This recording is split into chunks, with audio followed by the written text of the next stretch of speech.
Eudaimonia welcomes you. This is Humaira and I hope you all are doing fine. A lot of people keep asking me if calorie counting is the right way to go. Does calorie counting help in weight management? Is it a good measure for a healthy lifestyle? I think you all must be having the same question. So today we will be talking about calorie counting and addressing your doubts and confusions.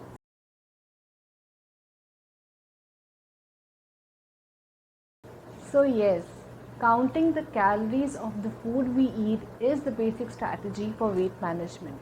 But also an important point that we all miss is what are the food choices that we make and what is responsible for those calories. Calories are a measure of energy that is found in the food and beverages that we consume. And calories are expressed in two units, kilocalorie and kilojoule. In some food labels you will find kilocalories, in some food labels you will find kilojoules, and 1 kilocalorie is 4.18 kilojoules. And the reason why it is important to see what is on your plate is because not all foods react in our body in the same manner. Some take longer to digest, some take slower time, some are faster in absorption, their health benefits varies, the amount of macros and micronutrients vary. So obviously, even though two plates having the same total calories will not have the same amount of nutrition to provide, which is why it is important to see whether we are making the right food choices or not. So let's know the basics. Carbs and protein give us 4 kilocalories each in 1 gram, and fats give us 9 kilocalories in 1 gram, and alcohol gives us 7 kilocalories in 1 gram. So now you can easily look at a food item and calculate for yourself that how much of carbs and how much of protein and fat and whatnot I'm getting from this food item. It might look like a small piece of cake and you might think that, oh, the number of calories is so less because I'm having such a small piece of cake. But when you sit to calculate, you realize that, okay, it is a lot, and is it worth it? That is the question you have to ask yourself. Now let us take three scenarios. In first scenario, I'm sitting with a plate where I'm having half a donut, some chips and a slice of cake. Now this doesn't sound like a meal, it sounds more like a birthday party snack option. And let us see how many calories this plate has.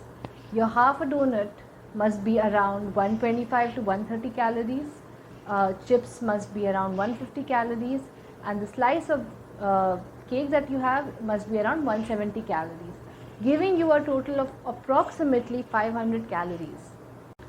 So you see, you did count your calories, but if you notice, there was no nutrition out of it.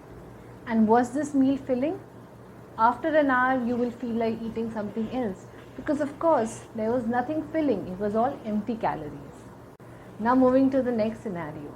Now, this time, my plate has a slice of pizza, a slice of lasagna, and a piece of steak. Sounds very appetizing, and it's better than the previous scenario too, because here I'm having my protein, my carbs, and some fats too. And it gives me less amount of calories, maybe around 200 calories. It's more filling, and that is why this is an example of a medium density food.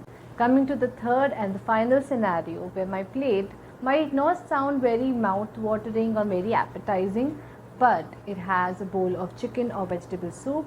There are carrots, broccoli, tomatoes, beetroot, and a portion of brown rice.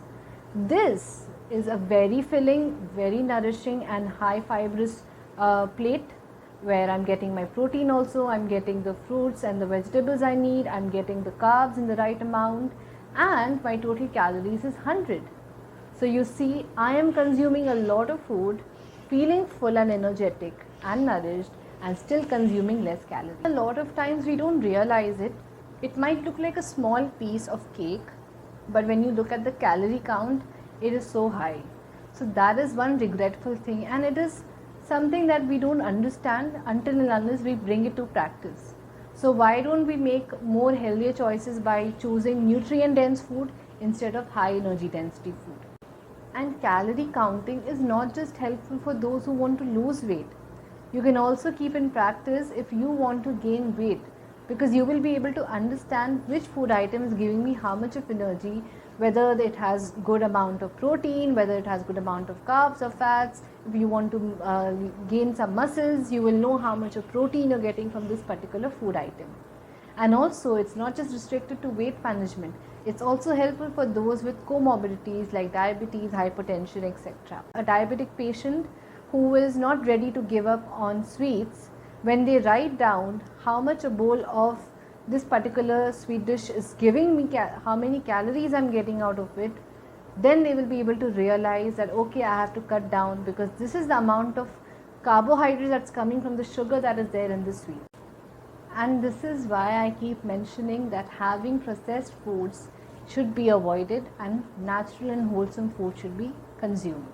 When we take an example of peanuts and peanut butter, we know that both of them provide good amount of protein. But when we look at the calorie count, you know that peanuts will provide lesser calories as compared to peanut butter, because obviously it is being processed. There is addition of oils and preservatives to make it what it is. And when we think about low fat food, everybody thinks that low fat food will give us low calories. Yes, that is true, it will give you low calories, but you should also read the label and see what they are adding, because a lot of products add sugar and salt as compensation to the fat that is missing from the food item. So I hope this helped in clearing your confusion. Yes, make calorie counting your practice so that you will be able to identify how much you are eating and how it impacts your body. And actually it helps you in keeping a record of eating this particular item helped me or this particular item was harmful. If you are actually writing it down, if it is a journal, you will be able to recognize it. Otherwise it is difficult to remember what did I eat and why did I have this kind of issue, or how did I feel better after having something. So I hope it helped you, and I hope that you remain healthy and make wise decisions. That is all for today. Do like, share and subscribe to our channel. Leave your comments below. I will see you all next Sunday. Until next time, love, invest, find yourself and enjoy.